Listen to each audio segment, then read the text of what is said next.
What if the dead were not the greatest victims of war? That question followed me long before I ever wore a uniform. It hovered in classrooms where maps were colored in red and blue, in textbooks where arrows marched confidently across borders, in speeches where words like honor, sacrifice, and victory were polished until they shone. I believed those words. I wanted to. They made war sound like a terrible necessity, a storm that destroyed but also purified. We were taught that wars ended when the guns went silent, that the suffering had a shape, a timeline, and an ending. I carried that belief like a shield, never thinking to test how thin it really was. When the war came to my country, it arrived wrapped in ceremony. Flags were raised. Songs were sung. Men shook hands and spoke of history watching us. I was young enough to mistake noise for meaning, young enough to think that bravery was louder than fear. The official story was simple. We were defending something sacred, something worth blood. The illusion was complete. War, we were told, was tragic but clean in its purpose. You endured it so that others would not have to. You lost some so that many could win. That was the bargain, and it sounded almost fair. The first crack appeared quietly.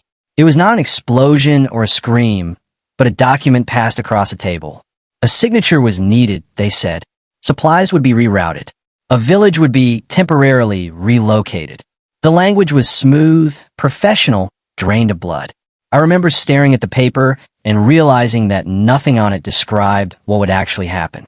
No mention of the old woman who would not walk fast enough, or the children who would not understand why their homes were suddenly enemies. That was the moment something stopped adding up. War, I began to sense, was not just fought on battlefields. It was managed in rooms like this, with pens instead of rifles. Once that thought entered my mind, it refused to leave. I started to see the hidden machinery turning behind the speeches. War was not only chaos, it was organization. There were schedules, quotas, projections. Entire industries hummed softly in the background, feeding on the conflict with careful efficiency. Factories produced more than weapons. They produced dependence. Every delay meant profit for someone. Every extension of fighting justified another contract, another shipment, another budget increase. The suffering was real, but to some, it was also useful. Soldiers learned quickly that they were numbers before they were names. Losses were tallied, not mourned. If one unit broke, another replaced it. Training manuals spoke of acceptable casualties, as if death itself could be negotiated. We were told this was realism, that sentimentality had no place in survival. Yet at night, when the noise faded, faces returned. The men beside me were not assets then. They were sons, brothers, jokes half finished. I began to understand that the language of war was designed to protect those who spoke it most fluently. Civilians existed mostly as figures on reports. Displacement numbers, aid percentages, collateral estimates. On the ground, there were hunger and confusion and eyes that followed us without trust. We told ourselves we were helping them, that their suffering was unavoidable. But I watched food rot in warehouses while negotiations stalled. I watched checkpoints close because it was safer for us, not because it was necessary. Silence became a survival tool.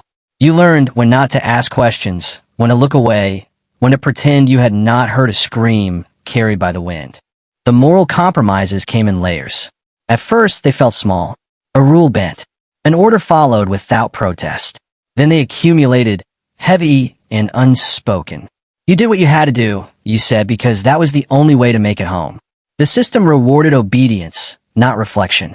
Those who questioned too loudly were sidelined, reassigned, forgotten.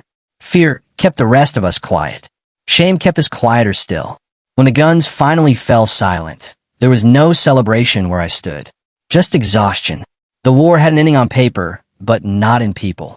Veterans returned carrying invisible injuries, wounds that did not bleed but refused to heal. Some could not sleep without reliving moments they could not explain to anyone else. Others could not stand silence because it reminded them of what came after the noise stopped. Communities that were promised liberation found themselves poorer, fractured, dependent on aid that arrived late or not at all. The banners were taken down, but the debts remained. Victors learned that winning had a price beyond the battlefield. They were haunted not by what they lost, but by what they had become willing to do. Losers were erased entirely, their stories dismissed as excuses or propaganda. History moved on, streamlined for comfort. Textbooks summarized years of suffering in paragraphs, then turned the page. The aftermath did not fit neatly into narratives of triumph, so it was left out. I met a man once who had survived 3 different sides of the same war. Borders shifted around him like weather. Each time, he was told he was free. Each time, he was poorer than before. He laughed when he said it, a dry sound with no humor in it. Freedom, he told me, is expensive when you don't own the receipt. His village existed now only in memory and in a few photographs no one wanted to see. He was not counted among the dead, but his life had been quietly dismantled. This is the part history hides most carefully. Not because it is unknown, but because it is inconvenient. Wars are remembered incorrectly because accuracy is dangerous. It raises questions about who benefited, who decided, who continued when stopping was possible. Myths are safer than truth. They allow nations to feel righteous, leaders to feel justified, citizens to feel proud. Silence helps these myths survive. It settles over survivors, teaching them that speaking will cost too much. The uncomfortable truth is that war endures because it is remembered selectively. We honor courage but avoid consequence. We praise sacrifice but ignore who demanded it. We speak of peace as if it arrives on its own, rather than being built slowly, painfully, by people willing to confront what really happened. Treaties change uniforms, not memories. The machinery simply adapts, waiting for the next justification. I no longer believe the dead were the greatest victims of war. They are spared the long aftermath, the years of explaining and forgetting and remembering again. The living carry the real burden, walking through a world that prefers cleaner stories. If this account leaves you unsettled, it has done its work. Because the most successful war is the one we're still proud of.